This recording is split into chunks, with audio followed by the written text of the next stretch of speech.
तो बेटा जो अब नेक्स्ट टॉपिक है उसमें हम लोग क्या कैलकुलेट करेंगे, velocity of electron in nth orbit.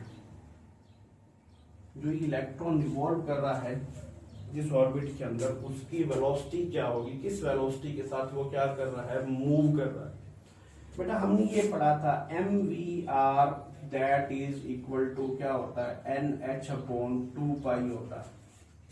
क्या होता है, mvr इज इक्वल टू क्या होता है, nh/2 होता है।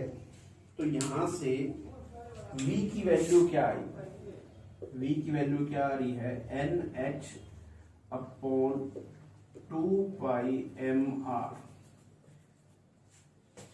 तो बेटा अभी हमने पढ़ा था r nth that is equal to क्या आया था, n square h square 4π² m k z e square. CGS system में t की वैल्यू 1 होती है, तो हम लिख सकते हैं r n that is equal to n square h square 4π² m z e square. तो बेटा r की ये वैल्यू मैं इस इक्वेशन में क्या कर रहा हूँ, पुट कर रहा हूँ। अगर ये nth ऑर्बिट है तो ये रेडियस भी क्या होगी, nth ऑर्बिट की रेडियस होगी। तो ये nth r nth radius of nth orbit की क्या कर रहा हूँ मैं, वैल्यू यहाँ पे क्या कर रहा हूँ, पुट कर रहा हूँ। Vn that is equal to nh/2πmRn। Rn की वैल्यू क्या थी, मैं वो पुट कर रहा हूँ। क्या वैल्यू है, एक तो n और h सेम बन रहे हैं, n square h square 4π² m z e square. ये थी r की वैल्यू। तो बेटा क्या क्या चीज कैंसिल हो रही है, एक n से एक n कैंसिल हो रहा है, एक h से एक h भी क्या हो रहा है, कैंसिल हो रहा है। 2 1 2 2 2 4, पाई से एक पाई भी कैंसिल हो रहा है, एक m से एक m भी क्या हो रहा है, कैंसिल हो रहा है। तो नीचे क्या आ जाएगा, 2। तो बेटा ये 2 क्या जाएगा, ऊपर आएगा क्या आएगा, 2, एक पाई बचा है, ठीक है, एक पाई बचा है और एक क्या बचा है, z e square divide by क्या आ रहा है, n/2h। ठीक है, ये क्या आ रहा है हमारे पास, Vn था। तो बेटा अगर हम पाई z, तो z वेरी करेगा, n वेरी करेगा, बाकी सभी की वैल्यू पुट करते हैं तो हमारे पास ये आता है 2.188 इंटू 10⁸ सेंटीमीटर पर सेकेंड। तो जिस वेलोसिटी से एक इलेक्ट्रॉन क्या कर रहा है, रिवॉल्व कर रहा है, वो हमने यहाँ पे क्या कर ली, कैलकुलेट कर ली। जेड एटॉमिक नंबर है, एन नंबर ऑफ ऑर्बिट है, वैल्यू पुट करेंगे और हमारे पास आंसर आ जाएगा। अंडरस्टैंड। तो ये था हमारे पास, जिस वेलोसिटी के साथ एक इलेक्ट्रॉन nth ऑर्बिट के अंदर क्या कर रहा है, रिवॉल्व कर रहा है। ठीक है बेटा, प्लीज नोट जरूर करें, ये चीजें बहुत इंपॉर्टेंट हैं। अपनी कॉपीज के, अपनी कॉपी नोटबुक के अंदर क्या है, इसे नोट जरूर करें, एक बार पढ़ने से नहीं आएंगी, ठीक है ना। तो बेटा अब हम क्या कर रहे हैं, एनर्जी ऑफ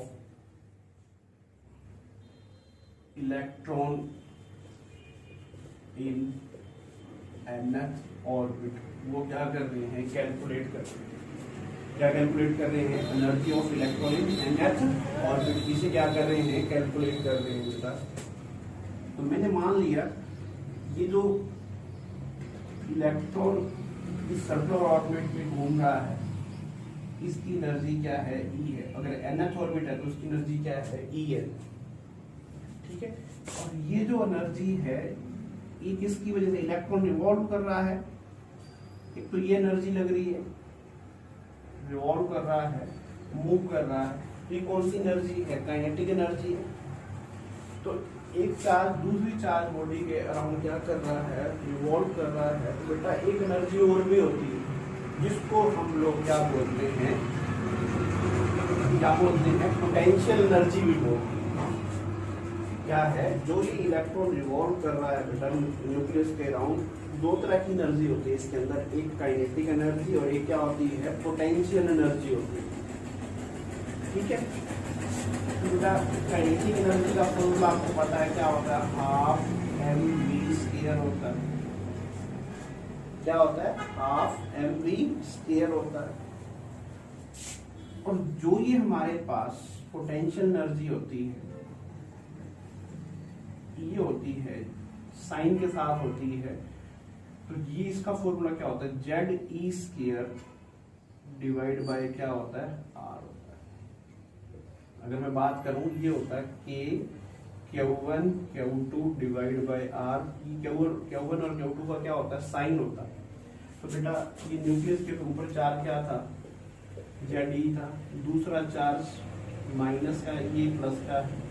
तो यहाँ से मल्टीप्लाई करोगे तो क्या आएगा? KZE² divide bye R। तो K सीधे सिस्टम के अंदर हम क्या मान रहे हैं? 1 मान रहे हैं। ठीक है, इतनी बात क्लियर है। तो जो हमने बोर का पोस्टुलेट पढ़ा था एक इम्पोर्टेंट, उसमें ये पढ़ा था mv²/r centrifugal force that is equal to KZE² divide by R²। पढ़ा था कि की वैल्यू 1 मान ली अगर हमने, तो यहाँ से mv² की वैल्यू क्या आएगी? ZE² बाय क्या आएगी? R आएगी। देखो क्या था? mv²/r that is equal to क्या था? KZE²/r था। K की वैल्यू 1, एक R से ये R कैंसिल, तो mv² किसके इक्वल रह गया? ZE²/r के क्या आया? इक्वल आया। ठीक है, तो देखो हाफ mv² की जगह अगर पुट कर रहा हूँ क्या? ZE²/r प्लस माइनस क्या आया? ZE²/r। तो जो टोटल एनर्जी आ रही है वो क्या आ रही है? ZE² divide by 2R minus ZE²/r आ रही है।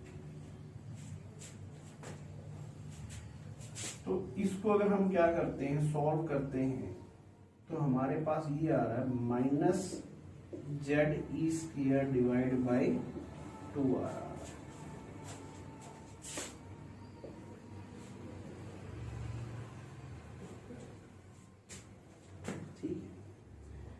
E इज इक्वल टू क्या आ रहा है? माइनस ZE² बाय क्या आ रहा है? 2R आ रहा है। तो बेटा E is equal to minus ZE² divide by 2R। R की वैल्यू अपने पास पड़ी, क्या वैल्यू आई? n² h² divide by 4 π² m ZE²। ये वैल्यू मैंने पुट भी कर दी। तो यहां से क्या आया? 2 1 दा 2, 2 2 दा 4। ठीक है, तो ये सारी वैल्यू ऊपर चल रही जा रही है। तो क्या आ रहा है? Minus 2 π² m। एक जेड ये रहा, एक जेड पहले था, तो क्या हो गया? Z² आ गया। E² और E² क्या हो गया? E⁴ n² h²। ये क्या आ गया? एनर्जी आ गई एक इलेक्ट्रॉन की इन NH शेल। ठीक है, तो En that is equal to minus 2 π² mz E² z² E⁴ n² h² आ गया। बेटा इसके अगर हम ये सारी कॉन्स्टेंट्स की जो वैल्यू पुट कर देते हैं तो देखो z वेरी करेगा, n वेरी करेगा। तो बेटा अगर मैं यहाँ पर सारे कांस्टेंट की वैल्यू पुट कर देता हूँ, पाई की, m की, e की, h की, तो मेरे पास जो वैल्यू आती है वो क्या आती है, -13.6 इलेक्ट्रॉन वोल्ट पर एटम आती है।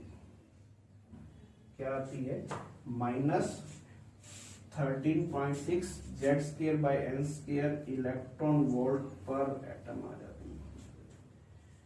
बट अगर यूनिट चेंज करते हैं हम तो इसकी value 1312 Z²/n² kilo joule per मोल भी होती है। अगर kilojoule per unit kilojoule per mole है तो ये वैल्यू आएगी, इलेक्ट्रॉन वोल्ट पर एटम है तो ये वैल्यू आएगी। ठीक है, अब एक क्वेश्चन और आ रहा है, ये आपके लिए होमवर्क है आज।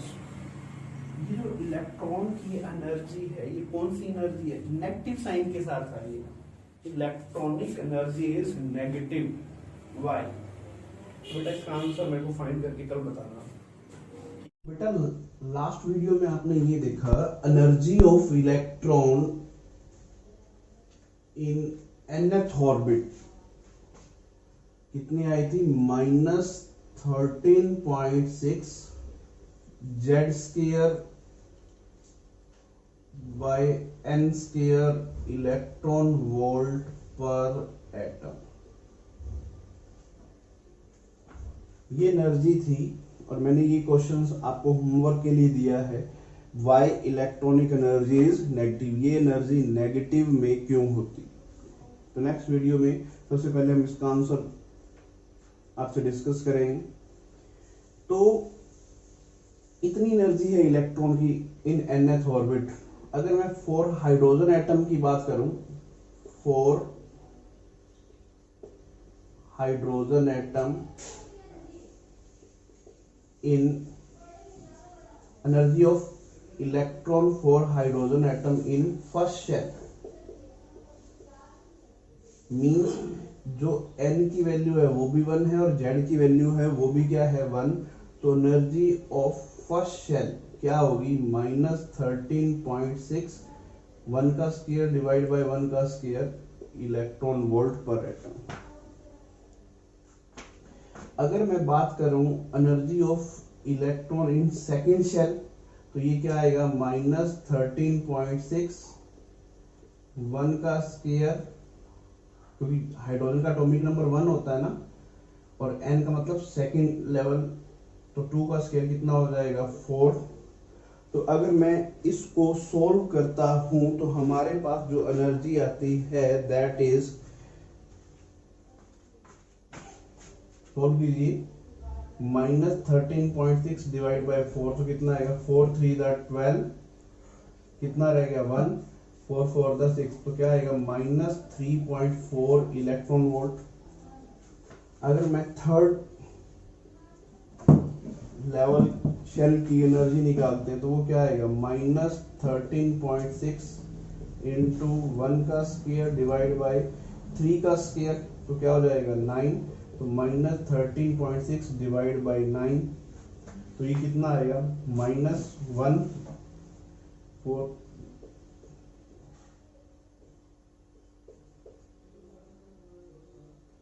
और अगर मैं फोर्थ शेल की एनर्जी निकालता हूं तो क्या आएगा, -13.6 1 का स्क्वायर डिवाइड बाय 4 का स्क्वायर कितना होता है 16, तो क्या आएगा -13.6 डिवाइड बाय 16। इसको सॉल्व करते हैं अगर हम तो हमारे पास आता है -0.85 इलेक्ट्रॉन। बेटा ये एनर्जी आप लर्न कर लोगे तो आपको पेपर में कई बार न्यूमेरिकल पूछ लिया जाता है जेईई मेंस में, इनमें से कौन सी हाइड्रोजन की एनर्जी नहीं है। जैसे मैं ये क्वेश्चन कह दूं आपको,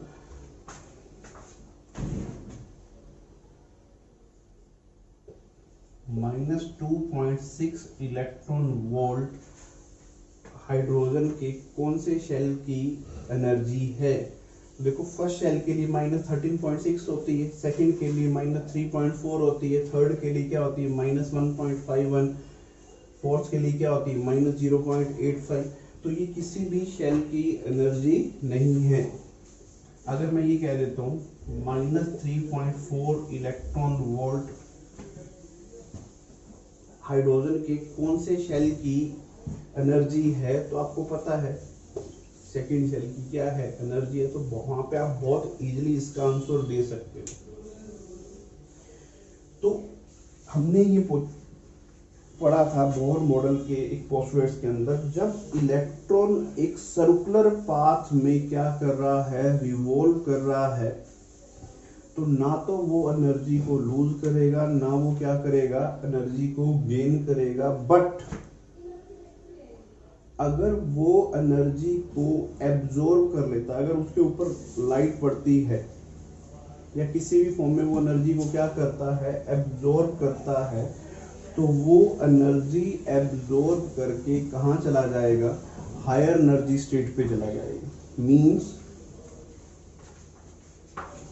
फॉर एग्जांपल इधर ये देखिए, ये न्यूक्लियस है, ये क्या है फर्स्ट शेल, इसकी एनर्जी कितनी है -13.6 इलेक्ट्रॉन वोल्ट। ये क्या है सेकेंड एनर्जी लेवल है, इसकी एनर्जी कितनी है -3.4 इलेक्ट्रॉन वोल्ट। ये क्या है थर्ड शेल है, इसकी एनर्जी कितनी है -1.51 इलेक्ट्रॉन वोल्ट। और ये क्या है फोर्थ शेल है, जिसकी वैल्यू क्या है, एनर्जी की वैल्यू -0.85 इलेक्ट्रॉन। तो किसकी एनर्जी सबसे ज्यादा है इसमें, कौन से शेल की एनर्जी सबसे ज्यादा है, फर्स्ट की, सेकंड की, थर्ड की या फोर्थ की? फोर्थ की एनर्जी क्या है सबसे ज्यादा है, क्योंकि यहाँ पे नेगेटिव साइन है। अगर आप ये नहीं फर्स्ट शेल की एनर्जी सबसे ज्यादा है, ये नेगेटिव में सबसे ज्यादा, मींस ये सबसे कम एनर्जी है, जो हायर एनर्जी है सबसे ज्यादा वो कौन सी है, फोर्थ शेल की। जैसे जैसे आप न्यूक्लियस से क्या जा रहे हो, दूर जा रहे हो, एनर्जी की वैल्यू क्या हो रही है, इंक्रीज हो रही है। अंडरस्टैंड? तो अगर ये इलेक्ट्रॉन जो फर्स्ट शेल में है या जो सेकंड शेल में है या जो क्या है थर्ड शेल में है, अगर वो एनर्जी को क्या करता है, ये इलेक्ट्रॉन है, ये क्या करता है, अगर एनर्जी को क्या करेगा, एब्जॉर्ब करेगा, तो ये कहाँ पे चला जाएगा, हायर एनर्जी शेल में चला जाएगा। अब ये जरूरी नहीं है ये सेकंड में जाए, थर्ड में जाए, ये फोर्थ में जाए, वो डिपेंड करेगा ये कितनी एनर्जी क्या करता है, एब्जॉर्ब करता है। अगर इलेक्ट्रॉन एनर्जी को एब्जॉर्ब करता है और हायर एनर्जी लेवल पे चला जाता है, इलेक्ट्रॉन ये है, इसने एनर्जी को एब्जॉर्ब किया, हायर एनर्जी लेवल पे चला गया, तो इस प्रोसेस को हम लोग क्या बोलते हैं, एक्साइटेशन ऑफ इलेक्ट्रॉन बोलते हैं। क्या बोलते हैं, excitation of electron. And if electron loses energy और वो क्या आ जाता है, लोअर एनर्जी स्टेट पे आ जाता है, तो उसको क्या बोलते हैं, डी एक्साइटेशन बोलते हैं, D excitation of electron. Electron jump करके हायर एनर्जी पे चला जाता है तो उसको excitation, electron lower energy level पे आ रहा है, लूज कर रहा है एनर्जी को, तो उसको क्या बोलते हैं, डी एक्साइटेशन ऑफ इलेक्ट्रॉन।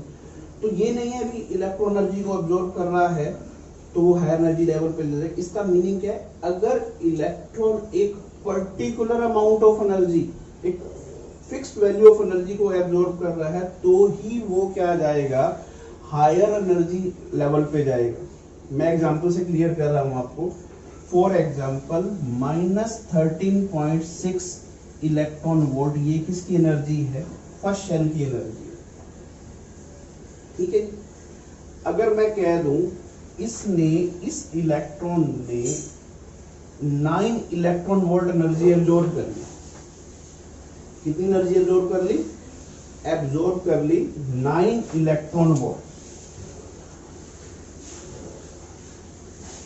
तो अब एनर्जी कितनी है इस इलेक्ट्रॉन की, माइनस का 13.6 प्लस 9 इलेक्ट्रॉन, तो कितनी आई हमारे पास एनर्जी, माइनस का 13.6 और 9, 13 में से 9 गया 4। ठीक है, तो अब जो वैल्यू आई एनर्जी की वो कितनी आई, माइनस का 4.6 इलेक्ट्रॉन वोल्ट। यही आई वैल्यू। तो आप देखिए कहीं पर भी ये एनर्जी नहीं है, ये फर्स्ट लेवल की थी, ये सेकंड की थी, ये थर्ड की थी और ये क्या है फोर्थ की थी। तो ये एनर्जी किसी भी लेवल की नहीं है, तो इलेक्ट्रॉन ये इतना अमाउंट एनर्जी का एब्जॉर्ब नहीं करेगा। इलेक्ट्रॉन अगर सपोज मैं बात करता, अगर ये जो इलेक्ट्रॉन है फर्स्ट शेल में, अगर ये इलेक्ट्रॉन एनर्जी एब्जॉर्ब करता है कितनी 10.2 इलेक्ट्रॉन, तो ये देखिए 10.2 इलेक्ट्रॉन वोल्ट एब्जॉर्ब करके 6 में से 2 गया 4, तो अब कितनी वैल्यू आ रही है -3.4 इलेक्ट्रॉन वोल्ट। और -3 इलेक्ट्रॉन वोल्ट किसकी एनर्जी है, सेकंड शेल में जो इलेक्ट्रॉन है उसकी एनर्जी है। तो ये इलेक्ट्रॉन यहां से जंप करके कहां पे आ जाएगा, सेकेंड लेवल में आ जाएगा। अंडरस्टैंड? सेम लाइक दैट अगर मैं कह दूं वो 12 इलेक्ट्रॉन वोल्ट एनर्जी एब्जॉर्ब करता है, तो कितनी एनर्जी आएगी 6, तो कितना आएगा -1.6। तो और इनमें से किसी भी शेल की एनर्जी -1.6 इलेक्ट्रॉन वोल्ट नहीं है, तो वो इलेक्ट्रॉन एनर्जी एब्जॉर्ब नहीं करेगा। इलेक्ट्रॉन उसी शेल की एनर्जी को एब्जॉर्ब, इलेक्ट्रॉन वही एनर्जी एब्जॉर्ब करेगा जो क्या आ रही है हमारे पास एक फिक्स्ड वैल्यू आ रही है। कहने का मतलब क्या है, हमारे पास इलेक्ट्रॉन एक पर्टिकुलर एनर्जी को एब्जॉर्ब करके ही क्या जा रहा है, हायर एनर्जी शेल पे जा रहा है, हायर एनर्जी लेवल पे जा रहा है।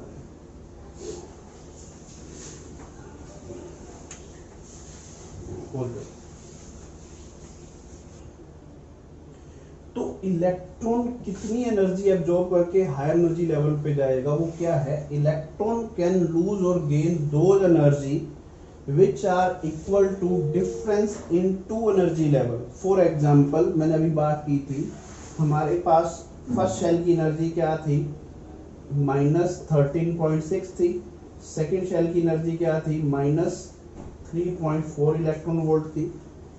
तो उसने कितनी एनर्जी एब्जॉर्ब करके जाएगा हायर एनर्जी लेवल पे 10.2 इलेक्ट्रॉन वोल्ट, तो ही वो क्या जाएगा हायर एनर्जी लेवल पे जाएगा। मींस अगर हमारे पास क्या है एक इलेक्ट्रॉन फर्स्ट एनर्जी लेवल पे है, तो वो डेल्टा ई क्या है, जो हमारे पास फर्स्ट और सेकंड एनर्जी शेल का क्या है जो डिफरेंस है, उतनी एनर्जी को गेन कर लेता, तो वो सेकंड एनर्जी लेवल में चला जाएगा। तो डेल्टा ई की वैल्यू क्या आएगी, E2 माइनस E1 आएगी। सेम लाइक दैट अगर E1 प्लस डेल्टा ई क्या आता है E3 है, तो डेल्टा ई की वैल्यू क्या होगी E3 माइनस E1 होगी। तो कंटिन्यू करते हैं हम नेक्स्ट वीडियो में।